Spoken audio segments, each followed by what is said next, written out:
You people are fucking amnesiacs, right? You're like goldfish. Americans cannot remember what happened last week, let alone 4 years ago. So we needed that Jack Smith trial. We needed that Florida documents trial. We needed Georgia and the phone call to remind people that he's not too stupid to coup, that he called Raffensperger and said, give me 11,000 votes, and we all heard him do it. And I think that goes to the core of the rehabilitation, the whitewashing, sane washing comeback of Donald J. Trump.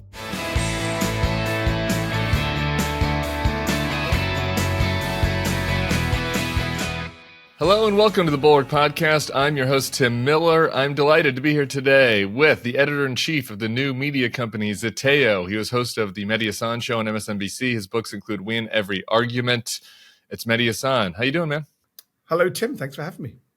Happy to do it. You know, my log line for the pod was a gay capitalist neolib neocon and a Muslim DSA-ish progressive unite to stop fascism. 4 days out. Does that sound good for you? That sounds, I mean, I'm not officially a member of the DSA, but I would call ish. myself. That's why I said ish. That's why I gave you an ish. You know, but I'm not socialist. officially a neocon anymore. Great. Well, we can do capitalist versus socialist, Zeteo versus Bulwark, if we survive the near term problem. So I invited you because we spend a lot of time here talking about the Nikki Haley voters and, you know, how to reach them. And I spent a little bit of time, maybe not as much as I should have, talking about like younger black voters and talking to people in the black community about turnout issues that were particularly, you know, looking acute when Biden was a nominee.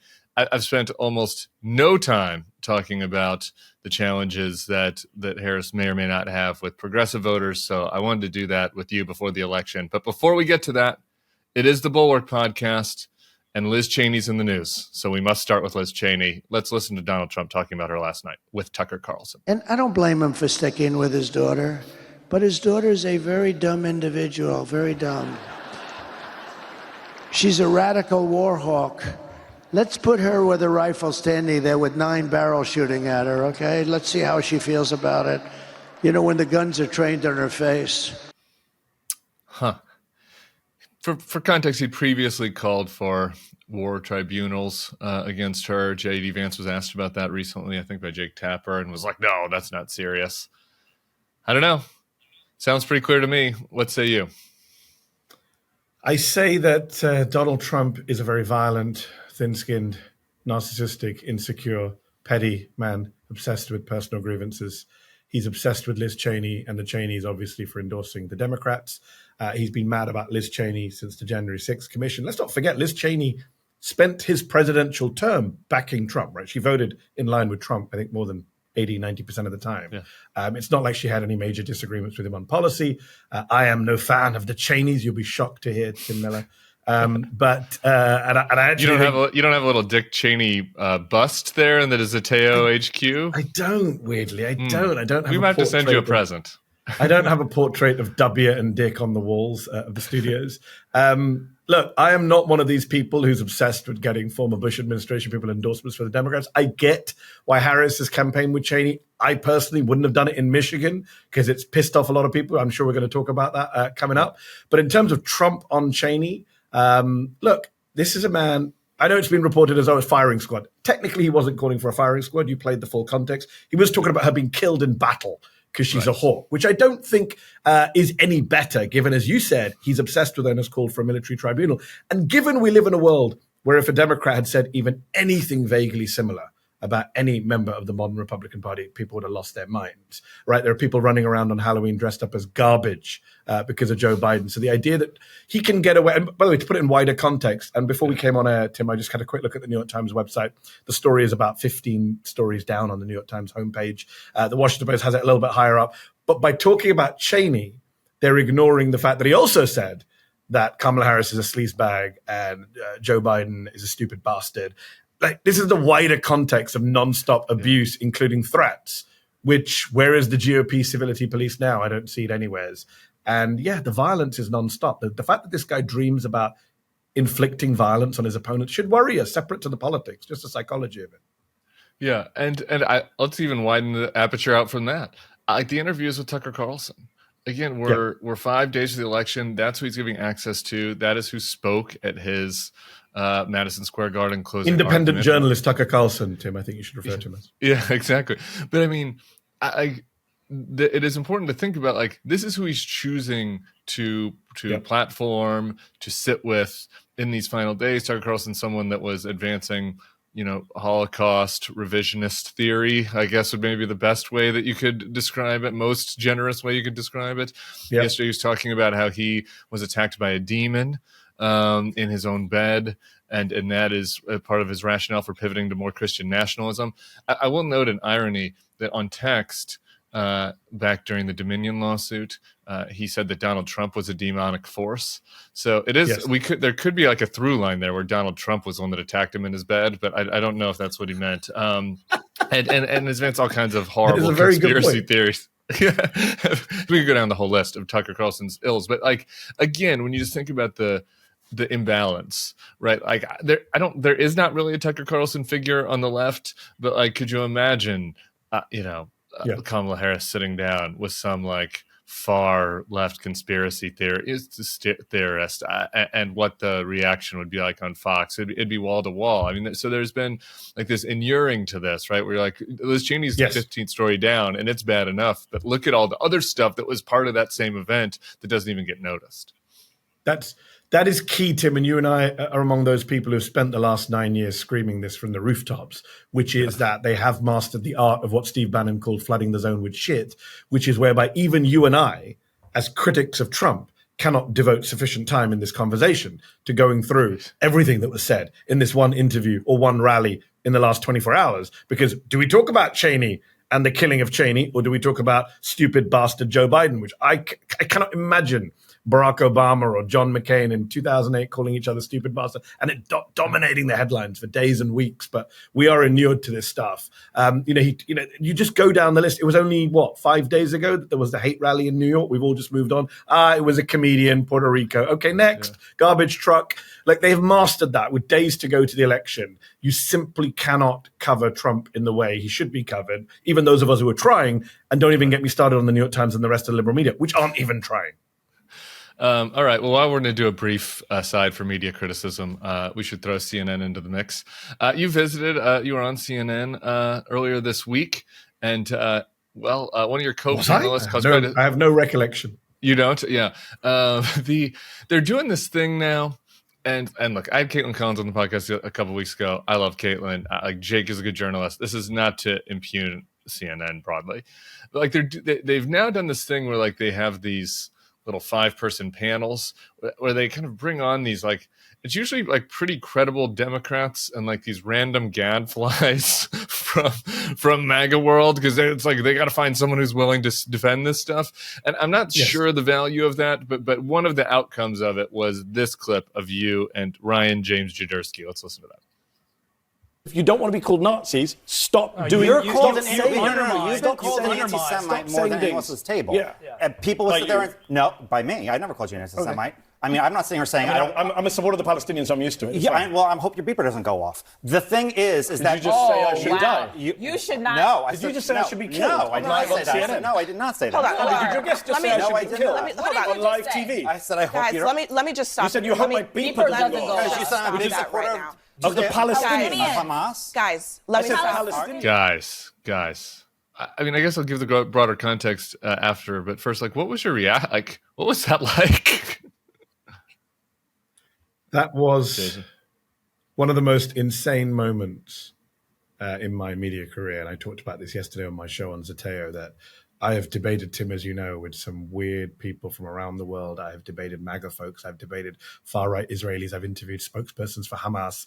I've gone head-to-head with a lot of people in a lot of places, but never have I had to walk off set. I mean, I walked out of that show in the ad break because I'm not going to sit live on air and have somebody suggest that I should be killed and I'm a terrorist. You were supposed to be back for the next segment? I was there for the whole hour. I traveled to New York to do Abby Phillips' 1 hour show. And this was in the first A block segment where this guy obviously came with a pre-prepared line to try and take me down. And as I pointed out on my show yesterday, think about how unself-aware these folks are. They think that they can go on live TV and make this quote unquote joke, racist, violent remark and get away with it. We could just all carry on and move to the B block and talk about climate change or Jeff Bezos or whatever was next on the agenda. I was like, no effing way am I going to sit here and carry on pretending this is a normal discussion. And shout out to Ashley Allison, who also joined me on the panel, calling him out as this is unacceptable. I left. They then kicked him off. asked me to come back. I said I'd rather not. I'm not in the right headspace. It's not, a show I can continue on. Look, I think, Tim, it's fair to say I'm not known to be a shrinking violet. I'm not someone who's ever been accused of being thin-skinned. I wrote a book literally about arguing and debating. That's how much I enjoy it. But there's a line for everyone. And I think suggesting on live national television that I'm a terrorist who could be blown up by Israel, I think is the line is crossed. Yeah. And to me, I mean, look, I think that in the actual moment, I can understand how you were shook, but it's like this guy is such a D-list. He's just this random troll. Like he's a Twitter troll who's one of these anti-immigrant nationalist types that has pushed the party to move more towards like Catholic integralism. It was a very Catholic comment, by the way. It was something that is of deep religious belief and values life. It's certainly in line. But to me, like the even more alarming thing, which is not surprising but is alarming, is not that he said it, is that my feeds of MAGA people that I follow online, they were defending him. I saw several several prominent people say the only thing that he did wrong was apologize to you, which he did later on. And then he withdrew the apology, of course, by going home and tweeting about how he stood by it. Yeah, and then he has gone and done several interviews. Like they are now platforming on these MAGA outlets, and it's frankly the sick part of all this about where we are is that it'll probably help him and balance. Like he's not going to go back on CNN anymore, but like now you can do that. I've been canceled tour, and I didn't say that I wanted him to die. I said I didn't want him to die. Like were you not listening to my point? I'm glad you're laughing about it, but it's pretty dark, right? No, it's dark, but I'm laughing at the irony of the situation, and I certainly wasn't laughing on Monday night. But looking back on it, yes, everything you're saying is 100% true. You can predict every move of this. And you know how you can predict it, Tim? You're not some shaman, soothsayer. It's happened before, right? They've done this with Jeffrey Lord. They did this with Rick Santorum. CNN just keep, what is the Einstein never said it, but the definition of insanity is doing the same thing again and again, expecting different results. It is insane to keep booking MAGA extremists, seeing how long you can keep them on air, edgelord style, and then they say something where even CNN has to say, sorry, it's too much for us. Then they go away and they slag CNN, and then CNN does it all over again with someone else. It just makes no sense. But actually it does make sense because Chris Licht started this under the CNN, under his watch, where we're going to win back Republicans. We're going to woo Republicans back onto the shows. You saw Republicans who had kind of disappeared from the air networks in 2020, 2021 start coming back on. Mark Thompson's taken over, ex-BBC, ex-New York Times boss, who's all about balance, both sides. So they are obsessed with that. And Tim, you know this better than most. They're scraping around the internet looking for someone who's not openly neo-Nazi on air. Right. And therefore, as you say, they find someone who's a gadfly, sounds semi-intelligent. By the way, I think we should point out to your viewers and listeners, yes, he's fringe, but the whole point of the modern Republican Party is the fringe is now the mainstream. He's also very close to J.D. Vance. So that's one of the reasons how I'm sure a CNN booker would have justified having him on is that, well, he speaks for J.D. Vance, who's the vice presidential running mate to Donald Trump. And that's part of the problem, right? That the fringe does represent the mainstream. And media networks, because they won't openly say that the Republican Party is insane, unhinged, and white supremacist adjacent, have to play this fake game of balance whereby we're always trying to find slots to put a Republican on to be fair without telling our audience, we can't put this person on because they're unhinged. They're racist. They're nuts. People say, why doesn't the New York Times op-ed page have a MAGA person to represent 70 million people? Because you wouldn't be able to run the piece, right? It wouldn't get through any basic fact check or editing. Right. And there's just evidence by this of try to find a good faith MAGA defender. Like you can't, right? Like, and so that's why they always have to do they remove themselves. They do meta commentary, and look at how Ross Douthat had, like how Hugh Hewitt does it. Right? It's like you criticize the left, you deflect. Anti-Trumpism, Tim. Don't forget anti-Trumpism. Yeah, that's the only way to do it, and pass the basic standards. Okay, one last thing about Girdusky, because your point is about how it is the mainstream of the party is insightful, but for the second time, I want to say it's actually even a little worse than you said. So I first met him, or became aware of him. I've never met him, I don't think, in person, when I was working for either Huntsman or Romney, one of the more moderate Republicans, and he would troll me. But he was a total just nobody. Right? Like he was trolling me on Twitter about how the party needs to be more anti-immigrant and more devoutly religious, blah blah blah. And And I was just like, who is this fucking weirdo trolling me? And that was my reaction. Well, how did he get involved with JD Vance? Do you know how he got involved with JD Vance? No. JD Vance DM'd him. JD Vance cold DM'd him. So he saw this kind of material online that I was like, who's this weirdo? And the VP nominee is like, oh no, that's the dude who's getting it right. Like, he's who we need to bring in to the system. Right. So it's not like this accident, right? Like where, oh, you hired somebody and they were in a pseudonym posting on 4chan. No. Good point. It was like, this is what they want, and this is where the party is going. And you make such a good point about the DMing, because Vance, there's a whole story to be written about who Vance follows on Twitter, who he shared, who he's amplified, who he likes. And, the Curtis Yarvins, we don't talk much about some of the real new right freaks that Vance is obsessed with and brings to the party. But interestingly on Girdusky, that the argument they're using is he was entitled to say, I'm a terrorist who might get killed because I called him a Nazi and called half of the country Nazis, which is this classic thing where they're always like, we're speaking for everyone. No, what I said, let's just be clear, is that the people at the rally, if you as in one, don't want to sound like a Nazi, don't speak like a Nazi, which I think is a fairly straightforward point. And the irony is, I didn't call him a Nazi, but after the show, I discovered that Richard Spencer says he used to write for him. So the writers of 2024 can't make this stuff up. The guy getting outraged that I called him a Nazi when I didn't call him a Nazi. Apparently, a Nazi says he used to write for him. So this is where we are right now. You have to laugh to keep from crying. Can't make this shit up. File it under. Can't make this shit up. Yeah. Okay. One more before we get to the progressive side of things. I was I'm in LA for Bill Maher. Pray for me. I'm here tonight, and so I do what I rarely do. I'm at a hotel, and they have the newspapers out. So I have the hard copies of the newspaper, and then the Wall Street Journal down there, and I was like, I want to see what's in the Wall Street Journal editorial page today. So I have my coffee before I see Mehdi. I flip back to it, and they don't do endorse. They have never done, or they haven't done endorsements for like 100 years or something. It's not a Bezos situation. But they do write an editorial right before the election making an argument for one side or the other. And they wrote the very, very nasty one about Kamala Harris yesterday. Today is the Donald Trump one. The Donald Trump one was offered some compliments, some criticisms. It was mixed, but it was, it wasn't hard to read between the lines on who they preferred. But it included this case. So this is the Wall Street Journal making a case for not directly endorsing Trump, but like basically making a case for Trump. And they include this line in it.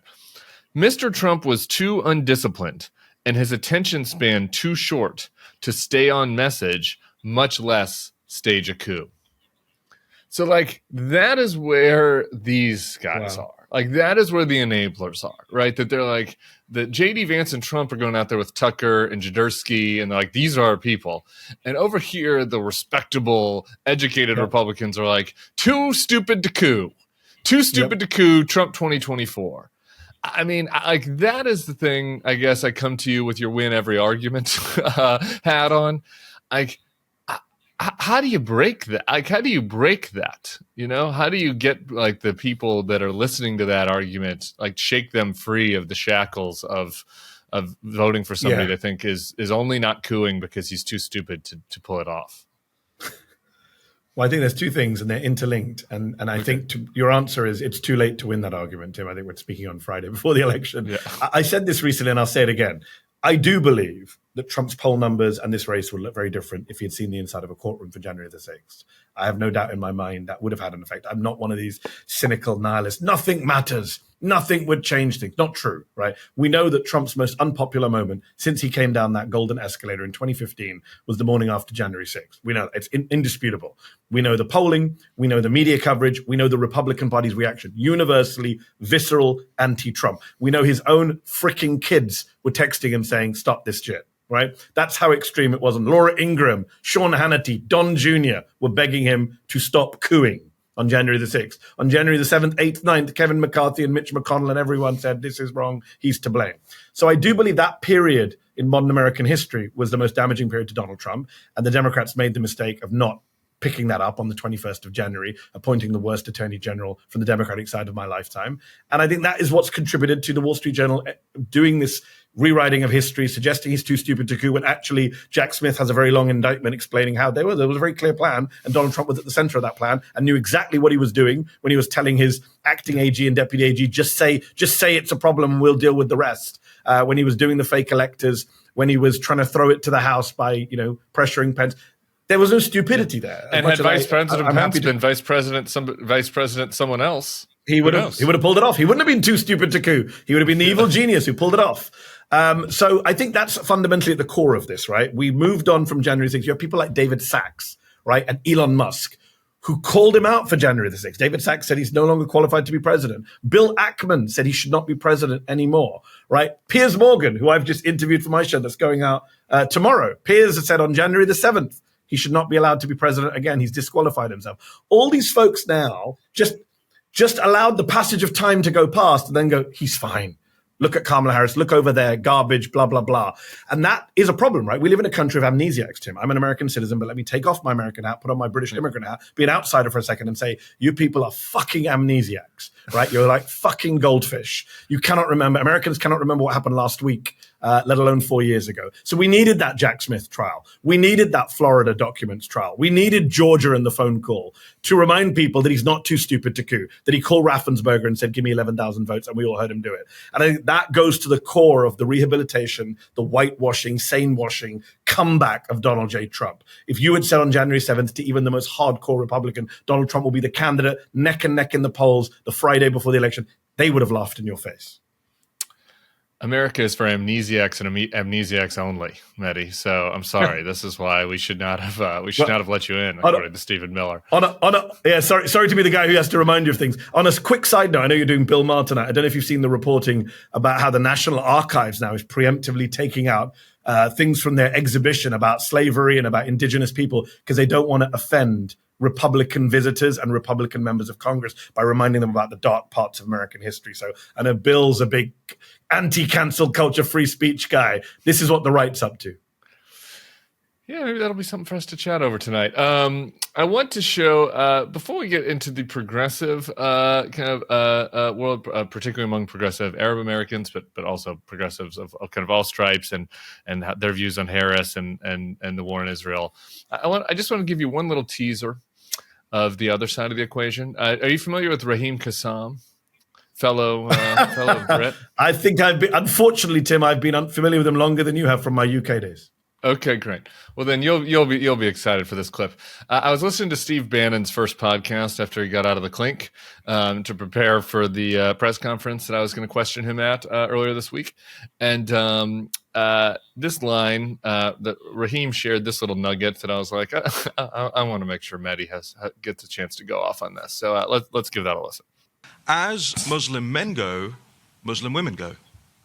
You have to understand how that community operates in terms of how the votes tend to split up. And Muslim women might be telling pollsters XYZ. But you're not buying that. But on the day, as Muslim men go, Muslim women will go at the polling booth. We've seen this in ghettoized communities and in tight-knit communities, in Arab communities all across Europe for the last 2 decades now. And so I think that you have to consider that too. Michigan is much worse than she thinks. And you think Michigan is our target? Michigan is the target even more than Pennsylvania. We got to focus on all three. Pennsylvania, I think we can win and win big because it's a phony populism, Biden, and she's not a populist at all.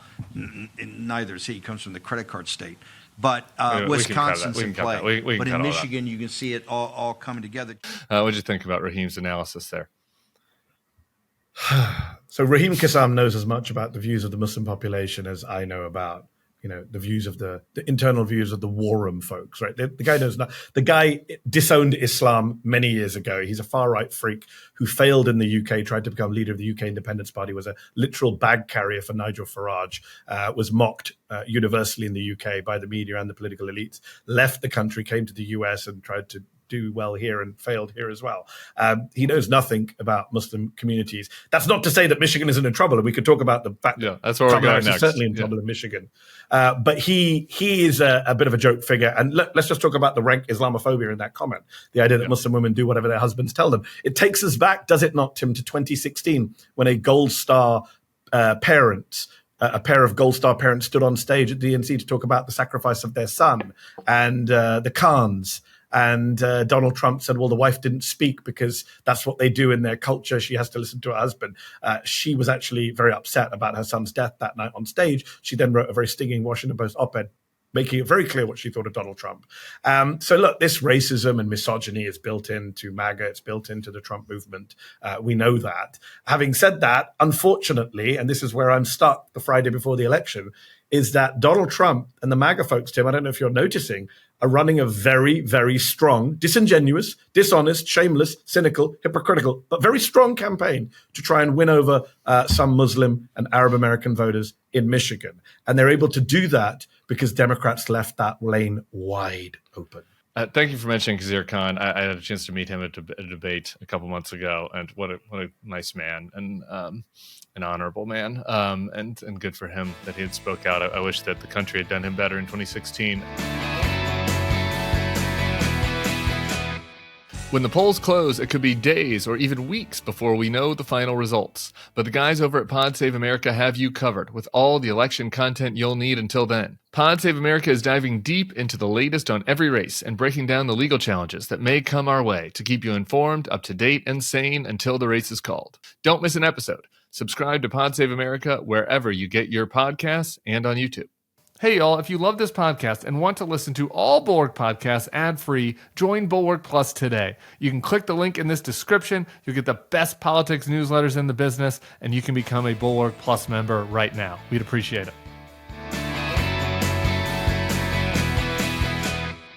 To the question of that sophisticated campaign, reaching out to Arab Americans, I want to play for you a little bit of my friend Peter Hamby over at Snapchat has been going to college campuses, interviewing college students. He went to Wayne State in Michigan and talked to a lot to, again, some Muslim, some non-Muslim young progressives who are concerned about the war and deciding about Jill Stein or Kamala Harris or not voting. Or Donald Trump for that matter. And I want to play a bit from some of his interviews. Who are you guys going to vote for? Third party for sure. Third party. You're Jill both voting Stein. third? Jill Stein voters. Yeah. Why Jill Stein? Perhaps why not Kamala Harris? Because she's supporting a genocide. I can't make that decision to give either Kamala Harris or Donald Trump my vote. My main thing, at least this election cycle, is noticing how both parties will support Israel either way. And me as a Muslim American, I'd rather not support a party that would still give money to something that politically I'm opposed to. Do you want her to lose Michigan? Honestly, yeah. My personal stance will always be with Palestine until my last breath. But I do think that in order to help the rest of the world, we have to start where we are. And I think that Kamala Harris is our best bet as of now. So there's a week until the election. What do you think will get you to go out and vote for Kamala Harris? If I can guarantee that the situation in Gaza will improve under her presidency, then I can guarantee her my vote. I don't know if you're going to figure that out in the next week. That's the issue. It's I most likely will not. Every ad that I see on YouTube these days, they're like Kamala Harris, the only pro-Israel candidate. Yeah. And they always show her and her Zionist husband. And it's just, I would never Do you know who's running those ads? They're everywhere. Instagram, YouTube. Really? TikTok. Do you think a Republican group would run those ads targeting you guys to get you to not support Kamala? I would not be surprised. I don't know. That was, I'm interested in your take on all of it, but that last little bit, that interview, that they volunteered that, and then that they were just so casual about how those ads are everywhere, featuring Doug Emhoff. Anyway, open floor to discuss any of that. We'll just kind of take it all one point at a time. It's really depressing for me to hear that. It's not surprising for me to hear. I've been hearing that everywhere I go. I've been to Philly. I've been to Georgia. I've been to swing states, non-swing states. I've spoken to big Muslim audiences, lefty audiences. I hear that everywhere. I hear that in the comment section at Zeteo. I've had subscribers cancel their subscriptions at Zeteo in the last couple of weeks because I'm too pro-Kamala, even though, to be clear to your viewers and to Zeteo folks watching, I haven't actually endorsed Kamala Harris for many reasons, right? You haven't? The endorsement... No, I think the endorsement business is a bit of a joke. I don't think I need to come out and say vote Kamala Harris. I've made clear that I think Donald Trump should not be president of the United States again. That is my position. You ask me what my position on this election is, Donald Trump cannot be allowed near nuclear weapons for a second time. I'm very, very clear. What is your position to somebody who calls you from Michigan and they're like, I don't know what to do. What should I do? Yeah, so people have done that. People keep saying, how should I vote? What I do is I'm not telling people how to vote. I'm certainly not telling Arab Americans in Michigan how to vote, because I'll tell you what, Tim, I've met a lot of people. I have a lot of friends in Dearborn. I know people who've lost not one, not two, not three, not 10, but 20, 30, 40 members of their family in Gaza, right? In Gaza to bombs supplied by the United States, supplied by the Biden-Harris administration. So I would be a sociopath if I was to go and hector someone who's lost family members in Gaza and say, but you must vote for the people. Though. I'm not saying hector, but advise. What if they're calling you for advice, though? Yeah, that's different. If they're asking me for advice, and I've done Q&As with big crowds of Muslim people in some of these places, and people do ask me that. In fact, wherever I've gone since January of this year when I left MSNBC, the first question in any Muslim event is, who do we vote for, the fascist or the genocider, right? We're stuck.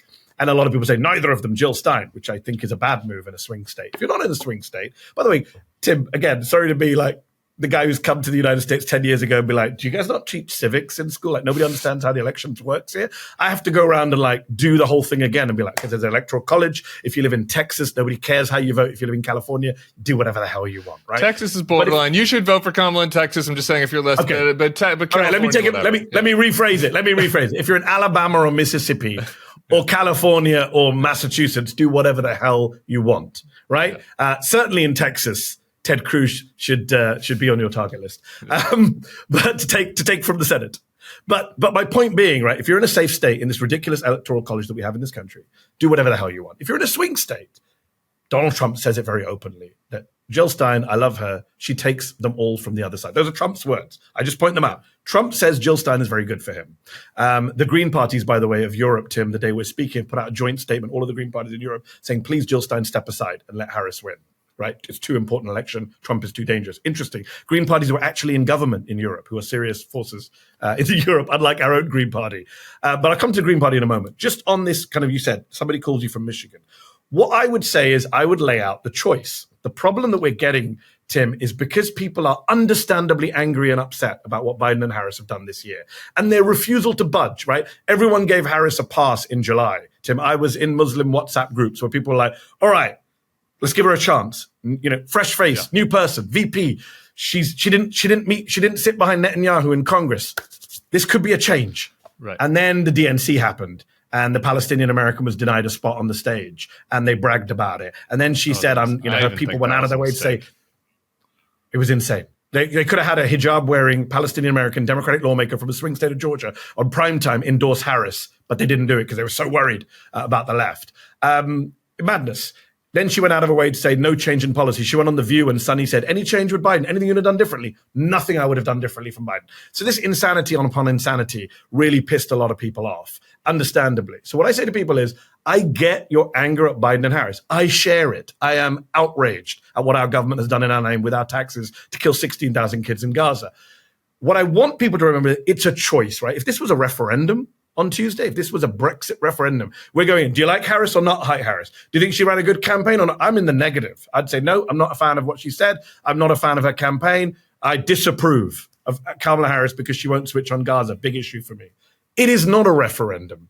It is a choice between Harris and the other guy. And what I find so disingenuous amongst some leftist commentators, I've called them out, is they talk about Harris as if she's operating in a vacuum, as if there is not someone else coming down the line. So I hear Muslims and lefties say to me, we must punish Harris. And I get that, Tim, that's what elections are for. Throw the people out when they do stuff you don't like. The problem is people are not being honest with the choice. If you want to say that, the sentence has to be punish Harris by electing Trump. And you'll notice they don't say that because they know there's not a big constituency for Trump, even amongst Muslims, even amongst the voters you just heard. They said, we're voting Stein.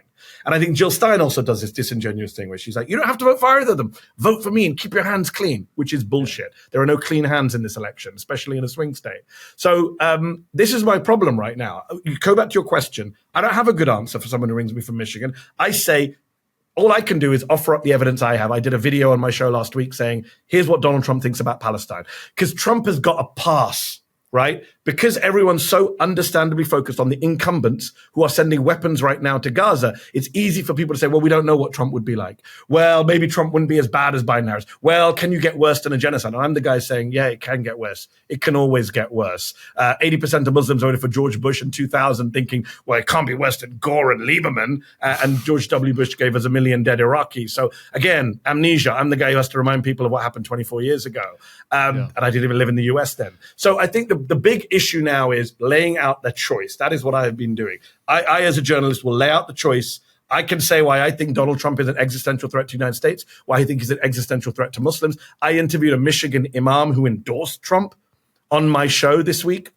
And I said to him, how can you endorse a man who said Islam hates us? How can you endorse a man who says he wants Netanyahu to go further than what Biden's even allowed him to do? How can you endorse a man who's got a son-in-law, Jared Kushner, who wants to build beachfront property in Gaza and kick the Palestinians out? How can you vote for a man who is being found liable for rape and you call him the candidate of family values? Is that what you teach in the mosque as family values? I asked all those questions. I put this guy on the spot. And that is what I'm trying to do, Tim, is just to remind people of the choice, because we have amnesiacs, including on the left and in Muslim communities. People say, well, Donald Trump didn't start a new war. Well, actually, he escalated every war he inherited from Obama.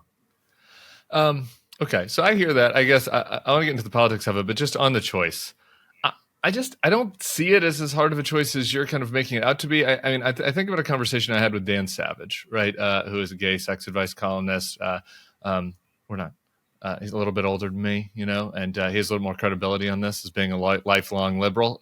So I'm going to have a little stolen gay valor from Dan on this question for a second. But we were talking about this, and he was like, I lived through AIDS. And he's like, and so when he said, I get lefties come up to me and say, how can you vote for, but we were talking during Biden time, how can you vote for Biden given what's happening? And he's like, I voted for Bill Clinton in 1992, who was for Don't Ask, Don't Tell. I voted for Mondale in 84, even though he wasn't for gay marriage, even though there wasn't a big movement to deal with the AIDS crisis at the time. That's just voting. We have 330 million people, and they're going to sometimes be two candidates and there's one issue that you're fundamentally at odds with them on, but that doesn't mean that there's not one that's obviously better than the other one. And in this, it seems like you're saying one's obviously better than the other one. So I just don't know why we have to do the rigmarole about how hard of a choice. So hold on. To me, one is obviously better than the other one because the other one is so bad. That doesn't mean I think Harris has done a good campaign on Gaza. Let me say two things. Number one, you have to ask the question, Tim. And we get into this thing about vote shaming. This voters debate. If I did a video saying, if she loses Michigan, don't you dare blame Muslim voters. That's on you. You've run a shitty campaign in Michigan. They sent Bill Clinton to lecture Muslims and tell them that, by the way, the Jews were there first. That's not an argument you should be having on the eve of election in a state where people are upset with you. That's insane to send Bill Clinton there to just really poke. Send Richie Torres there, a man who's advocated horrible anti-Palestinian positions. Liz Cheney, somebody who's very unpopular with the Arab American community because of her role in Iraq, right? Those are the people you're sending to Michigan. That's not great, right? That is, people are feeling insulted on top of the choice. So I don't think they're running a very good campaign. I think they need to own that. Right, there's one Democratic member of Congress texted me, Tim, saying it's almost like they want to lose Michigan. Right, that's we've got to recognize the campaign here. And the point about you saying, voting for two, I get that, but you and I are in a position of privilege. If my family had been killed in Gaza by American-made bombs that Biden and Harris keep sending, and you said to me, you got to vote for the people who helped kill your family, I would say, fuck you. Well, that was why I used the Dan Savage example. There are plenty of examples of people who are not in positions of privilege. I was using him because it came to mind because you're interviewing him. But there are plenty of people who are at threat. Could you do that though, Tim? If your family had been wiped out by bombs that Kamala Harris said, could you vote for Kamala Harris? It's a serious It's not gotcha. It's a serious it's a hard hypothetical. I think it's a very complicated situation, which we could go into in more detail if you wanted. I guess my answer to that would be the choices would still be Kamala Harris or Donald Trump.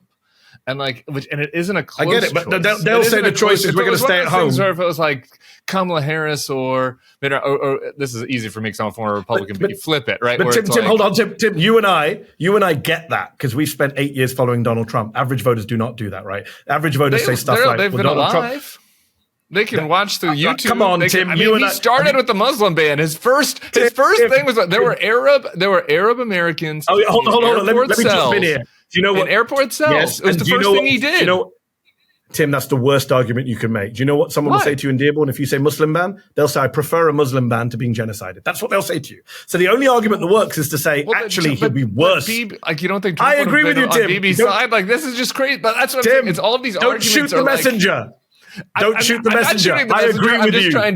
I'm trying to say, it's not that close, though. I agree with you that Donald Trump. Hold on. I agree with you that Donald Trump would have been worse for Palestine, and he's made it very. The only argument that actually gets through to a lot of Palestinian friends of mine is I say to them, Netanyahu and Ben Gvir want Trump. Why would you want the candidate who the Israeli far right? And I haven't heard a good answer to that question. And I think that gets through. But I think, look, you're missing the point, Tim. These are a lot of people are low information voters. That's not an insult. It's just a reality of life. People are hearing Donald Trump. You know what Donald Trump posted this week, Tim? I'm going to be the peace president. Cheney's a warmonger, and Muslims should vote for me because I'm going to end wars in the Middle East. You and I know that's ridiculous, but I'm sorry to say that why it's important for you to tell them that it's that like the truth. I am, right? But I'm just saying that it's actually not close choice. Yeah. But let me ask you this, Tim. Why is Donald Trump meeting with Muslim leaders and Kamala Harris is not? Why is Donald Trump saying things about peace in a way that Harris is not? Why is Donald Trump? He's full of shit. They've given him. He's full of shit, but they've allowed him. Sorry, Tim. Sorry, Tim. This is where I have to criticize the Democrats. They've allowed him to occupy that apologize space to me for criticizing Democrats. By not budging from Netanyahu's side, right? Look, Chuck Schumer and Nancy Pelosi have said some very vicious things about Netanyahu. All I'm asking Biden and Harris is, why can't you say what Schumer and Pelosi said? I'm not asking Kamala Harris to become Bernie Sanders. I'm not asking her to become AOC. I'm saying just say what fucking Nancy Pelosi has said about Netanyahu. They won't do it. You find me a critical comment from Harris or Biden about Benjamin Netanyahu. Just do that much. Don't even do an arms embargo. Just criticize Bibi. They will not do it. Yeah. Do you worry about the other side of the political equation, though? There's a little bit of a strategy here. I was listening to AOC on, she was on with John Lovett after me earlier this week, and I was the bad cop, and she was the good cop, and their listeners on this question. And her point was that she made a parallel to the Puerto Rican island and kind of coalition politics and how sometimes you have to be in coalition with people and how it's a risk actually to say, okay, we're going to boycott this and we're not going to be involved. And then Kamala Harris wins Michigan. Kamala Harris wins the presidency. And then it's like, actually, we don't need you. And you know who was actually campaigning for us was Liz Cheney, who has real disagreements. Let's just say, and they might not, they certainly are not as personal, as Gaza. So I'm not trying to create an equivalency. But Liz Cheney has real policy disagreements that she's putting aside to campaign with Kamala because she's the better choice. So as a strategic matter, if you want to move the party your direction, shouldn't they be campaigning with her to say that, okay, we got on board, you have to listen to us? Wouldn't that be a better political move? So I 100% agree with what you're saying about the choice. I've been saying this to a lot of Muslim friends of mine in recent weeks, that in many ways, Muslims are screwed based on this strategy of trying to punish Harris politically. Right, I get the emotional feeling behind it, but what I try and say to Muslim voters is the punishment strategy will backfire. It'll backfire for two reasons. Number one, either it works and you kick out Harris and you go, yay, we showed our leverage. We showed Muslim voters matter. We showed genocide matters. Oh, wait, Donald Trump's president now. We're screwed for the next 4, maybe 8 years, right? So you're screwed if you succeed in ejecting Harris because Trump's coming down the track. And if you fail to eject Harris, yes, the Democratic Party will say, ha, ha, ha, you made so much noise in Michigan, all you Muslim activists. We don't need you. See you later. Bye-bye. So I do think there's a danger where this argument that this is an election about Muslim voters showing their strength actually will lead to a great deal of weakness, regardless of the outcome. So I agree with you on that. I'm glad you mentioned AOC. I interviewed her on the day we launched Zateo back in April. And I asked her the question, what would you say? I asked her the question you asked me. What would you say to a leftist or a Muslim or an Arab American who says, I can't vote for Joe Biden because of the genocide? And she gave still what I think is one of the better answers, which is it's not about who you like more, who's going to be better. It's about what can we do better as protesters, activists, journalists, commentators under which president? She said, I'm an organizer. As an organizer, who can I organize under for Palestinians or for climate change? Clearly, it's under Biden, not Trump. And my friend, Michael Mann, the climate scientist, also made a very good point in the context of climate, which I would apply to Gaza, which is, and this is, again, something I say to leftists and Muslim voters, which is under Harris, you have a chance of changing things. Under Trump, you have none. It's game over. Yeah. And I think that applies to climate change. I think that applies to Gaza, applies to a whole host of issues across the board. I know. I don't know what's happened to me, but I was listening to AOC on that pod, and I was like, she's great. I mean, at times she dips into the lefty organizer speak. She's using these words that make me want to roll my eyes a little bit. My old muscle memory kicks in. But for the most part, she's very practical, and I guess that's really what it fundamentally comes down to me. And I'm usually having this argument on the opposite side, but it's yes. I guess I also just reject the notion of that voting is about self-actualization, and I think that AOC used the phrase your vote is an extension of yourself. It's not. Yes. And I've been trying to explain that, again, both to leftists and Muslims. This is not a declaration of faith, right? We've fetishized this idea that voting is, as you say, an extension of itself. I can't bring myself to do this. My hands will be clean. I won't go into that ballot box and pick out. It's not about you, right? It is about what is the outcome. I'm a utilitarian when it comes to it. What is the outcome, right? And I don't need to get into lesser of two evils. People hate that language. I get it. But it is about the outcomes. What is the outcome that you can tolerate? And I'm very clear. I can't tolerate a Trump presidency. And this goes back to what we talked about earlier, which is a fundamental problem with all of this, whether you're a Muslim, a leftist, a Haley voter, a MAGA voter, independent, all comes back to one thing. We memory hold the Trump presidency. We memory hold the Trump presidency, which allows, whether it's a MAGA voter or David Sachs or the Wall Street Journal editorial board or an Arab American dude in Detroit to say, well, would it be that bad if Trump was bad? The fact that people can ask that question tells me that the last 4 years, we just memory hold the worst presidency, not just of our lifetimes, but in the history of Western democratic politics. Yeah. Don't sell Andrew Johnson short. That was pretty bad. I think Andrew Johnson would have handled the pandemic better. Possibly. All right, just two little cleanup. Can I just very quickly throw out the most annoying line of all when people say to me, well, if Trump comes back, and I hear people say this, we survived him the first time. No, we didn't. No, we fucking didn't. At least 200,000 people died who didn't need to die, according to a Lancet study on Donald Trump's watch. We did not all survive the first Trump term. And neither did Brian Sicknick, by the way. All right, just two quick cleanup things from that conversation, because you mentioned it earlier. I just wanted it was worth mentioning the Green Party and what the European parties did. Just want to talk about that really quick. So Jill Stein runs every 4 years. Well, she didn't run in 2020. She ran in 2016. She's running again now. I interviewed her. We had a very messy conversation where she wouldn't call Assad or Putin war criminals. She and her running mate left the conversation perfectly fine with it and have spent the last few weeks attacking me to make up for the fact that they kind of car crashed on a TV interview. It's not serious people. And don't take my word for it. Literally the Green parties of Europe, who are serious people, who are in government in places like Germany and France and in Parliament in Britain, are saying, please, the choice is too tight for you to be coming along here and risking it all in Michigan. As I say, there are now phone calls going out, according to CNN, Tim. I just saw this morning from the K-File folks that there are robocalls going out in places like Michigan telling people to vote Jill Stein, and they're funded, I believe, this is what I'm seeing on CNN, by Republican groups. So the fact that the Republican Party are pushing Stein tells you everything you need to know about her spoiler role in the race. People hate the word spoiler.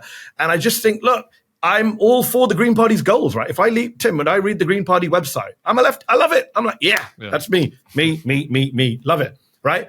But if you're going to do that, you got to do it from the grassroots up. You got to run and win local office, state office. They have no state legislators. Forget federal officials. Forget Congress and Senate.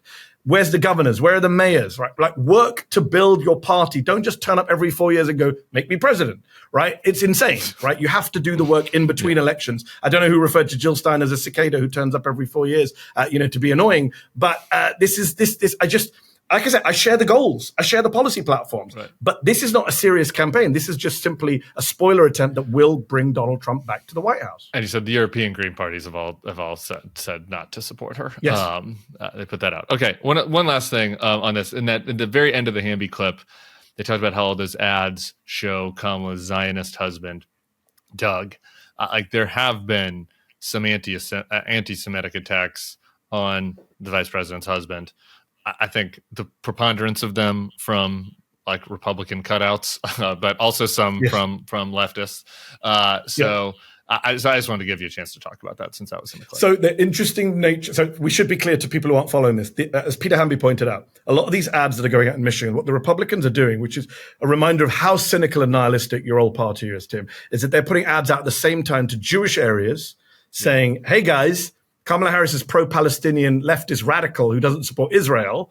And they're putting out ads to Muslim and Arab areas saying, hey, she's super pro-Netanyahu and her husband is super Zionist. So they are playing a very cynical game. Let's just be clear about that. Very nihilistic. And then say, why do people... And an anti-Semitic, straight anti-Semitic. Yeah, so actually I'm going to go further. I'm going to say the ads are anti-Semitic, Islamophobic, and misogynistic all in one. Right, let's just be clear about that. They're anti-Semitic because they're drawing attention to her husband, right, and his faith background, and say he's Zionist and Jewish, etc. Number two, they're Islamophobic because the ad is based on the idea that Muslims all hate Jews. So this will work with Muslim voters. There's an Islamophobic trope behind that, right? The assumption that all Muslims are anti-Semites. And number three, they're misogynistic because the idea that the female candidate's husband is going to decide her policies is fundamentally misogynistic. We don't run ads about Melania's views, separate to the fact Melania has no views other than rank racism and plagiarism. We don't run those ads, right, for a reason. So I think it's anti-Semitism, Islamophobia, and misogyny all rolled into one ad. Will it work? I don't know. The Republicans are so cynical. They're doing this targeting. I would say one thing. If we're going to play the family game, and I would say this again to anybody who does believe this idea that Doug Emhoff is this kind of Zionist mastermind behind Harris, which does have, unfortunately, all sorts of tropes because she's her own woman. And by the way, Kamala Harris is pro-Israel on enough that I can criticize Harris's pro-Israel record in and of itself without having to bring Doug Emhoff into it. I would point out that Donald Trump not only has family members who are hardcore pro-Netanyahu, he put them in positions of power, right? The guy who's actually going to run foreign policy for him is a man named Jared Kushner, who is his son-in-law, and I'm not going to criticize him because he's a Zionist or Jewish. I'm going to criticize him because when he was growing up, Netanyahu used to come to his house and sleep in his bed. Jared wasn't in the bed at the same time. Jared was in the basement, but he would sleep in Jared's room. Maybe the Kushners didn't have a guest room in their mansion, but that's how close Kushner is to Netanyahu. And I don't hear people making that big of a fuss. Emhoff is not going to run Middle East policy. We don't even know what Doug Emhoff's views are on the intricacies of Middle East policy. I'm sure he's very pro-Israel, just as Harris is pro-Israel. By the way, her stepdaughter apparently is very pro-Palestinian. The whole discussion is ridiculous that we're going through family members. But if we are going to do family members, let's talk about the ones that Donald Trump gave jobs to. Jared Kushner. Great. Okay, we both have one obsession I want to close this with. I'm going to ask you to make a prediction as very close. But so as our penultimate question, Jeffrey Epstein, we've allowed the left and the center left and the never Trumpers, we've allowed MAGA to take all the Jeffrey Epstein conspiracies. Like Jeffrey Epstein was killed. Jeffrey Epstein was killed. It's always MAGA folks. And yet when he was killed, Bill Barr was running the Department of Justice. Donald Trump was the president. Alex Acosta was in there. And Donald Trump. And we have even another news story today about Donald Trump's potential relationships with Epstein. So I don't know what happened. I'm just saying that if Jeffrey Epstein was killed, my top candidate is not the liberal deep state. Anyway, do you have any? Or Hillary Clinton, No, I 100% agree with this. Is classic Democrats just ceding all the conspiracy ground to the right. Like, play the game, go on the offense, be like, yeah, let's talk about Jeffrey Epstein, let's talk about Donald Trump and Jeffrey Epstein. Like, imagine, Tim, I think you and I would have cheered, would we not, if Kamala Harris at the debate had just unleashed on Trump and Epstein? Had she just gone on a long tangent in the middle of the debate about Trump saying, oh yeah, I'm great friends with him, and apparently he likes really young women. Do you remember that Trump quote from the 90s? If she'd just gone off to Trump. Like, I'm the guy who, if I ever ended up advising a presidential candidate, should have done that, by the way. You've had the privilege of advising presidential candidates. Nobody would be crazy enough to let me advise them. But if I ever advised a presidential candidate, I would say to Kamala Harris, she should have got up on that debate stage and just whipped out a picture of Epstein and Trump and just been like, just shown it, dropped it, mic drop. Like, play that game. The idea that, he died on Trump's watch, but Trump isn't to blame, or Barr isn't to blame. That he's this guy who has this deep state island jet, but Trump is openly on camera. I don't need a jet list or an island list. I've got photos of Trump, videos of Trump with Jeffrey Epstein. So the whole thing is so absurd. And can I just make another unrelated but actually related point, which is, why don't Democrats take Republican bullshit and throw it back at them? That is my fundamental complaint when it comes to, why doesn't Kamala Harris do a Sunday morning media tour right after J.D. Vance says, well, if I was Mike Pence, I wouldn't have certified the election? Harris should go on every show and play, I am the fucking vice president, so I'm going to make myself president on January 6th. Are you all right with that? Any objections? Do that. They never say that. Hard agree here. All right, Mehdi. Wednesday morning, Thursday morning, Friday morning. We waking up? Are we coming out into the light and seeing freedom, or do we have the shackles of Donald Trump? What do you expect? I stopped doing predictions in 2016, Tim, because I thought Brexit wouldn't happen and I thought Hillary Clinton would win. So after that, I was like, what the fuck do I know? All right. Well, how are you feeling? So I can't really do predictions. I'm feeling not good. I said to someone yesterday on a WhatsApp group of concerned voters, I said, my head says Trump, my heart says Harris. I think if I rationally look at the numbers and the polls and the way that the vibes and the momentum and the fact that, Trump polling is understated and all that stuff and how close it is and it shouldn't be, then I think Trump has a very good chance of being president again. He shouldn't. It's insane that I'm saying this out loud, but he does. But in my heart, I think, will people do the right thing? Will people recognize that he is the existential threat and the worst human being and a disaster for this country who will mess up not just America and the world, but our kind of mental, emotional health. And, you know, as someone who cares about Gaza, I think Brandon Friedman, I think his name is, the guy I follow on Twitter. A guy I follow on Twitter made a very good point. He said, look, if Harris wins, you can carry on fighting over that one fire of Gaza and making the argument. If Trump wins, there'll be 100 fires to put out. And actually, Gaza will be just one amongst 100. So if you actually care about fighting for Gaza, fight for Gaza under a Harris presidency, not under a Trump presidency. We will leave it there. Mehdi Hasan, thank you so much for coming onto the Bulwark podcast. I really appreciate it. Hopefully we can argue about some of this other stuff under the Harris presidency in 2025. Yep. And God willing, we'll have that opportunity. All right, everybody. Good luck. Have a wonderful weekend. Take some Xanax. Knock on doors. We'll see you back here on Monday. Peace.